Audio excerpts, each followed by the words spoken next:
বাংলাদেশের রাজনৈতিক পট পরিবর্তনের পরের ঘটনা প্রবাহ নিয়ে উদ্বেগের কথা যুক্তরাষ্ট্রের প্রেসিডেন্ট ডোনাল্ড ট্রাম্পের কাছে তুলে ধরেছেন ভারতের প্রধানমন্ত্রী নরেন্দ্র মোদী। স্থানীয় সময় বৃহস্পতিবার রাতে ওয়াশিংটনে দুই বিশ্ব নেতার বৈঠক পরবর্তী সংবাদ সম্মেলনের পর এ কথা বলেন ভারতের পররাষ্ট্র সচিব বিক্রম মিশ্রি। ওই বৈঠকে দ্বিপক্ষীয় নানা বিষয়ের পাশাপাশি আঞ্চলিক ও বৈশ্বিক বিষয়াবলী নিয়েও আলোচনা হয়।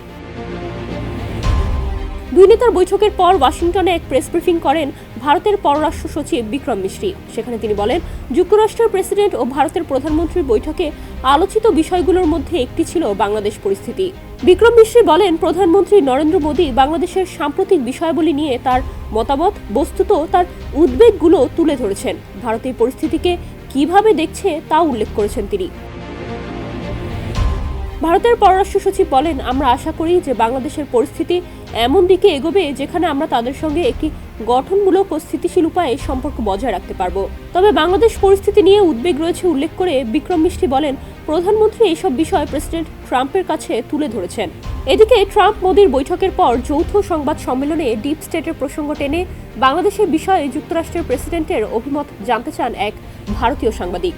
ট্রাম্পকে ওই সাংবাদিক বলেন, আপনি বাংলাদেশের বিষয়ে কি বলতে চান? কেননা আমরা দেখেছি এবং এটা স্পষ্ট যে বাইডেন প্রশাসনের সময় যুক্তরাষ্ট্রের আপনার অভিমত কি? উত্তরে ট্রাম্প বলেন, সেখানে কথিত ডিপ স্টেটের কোনো ভূমিকা ছিল না। এটা এমন একটা বিষয় যেখানে প্রধানমন্ত্রী নরেন্দ্র মোদী দীর্ঘদিন ধরে কাজ করছেন।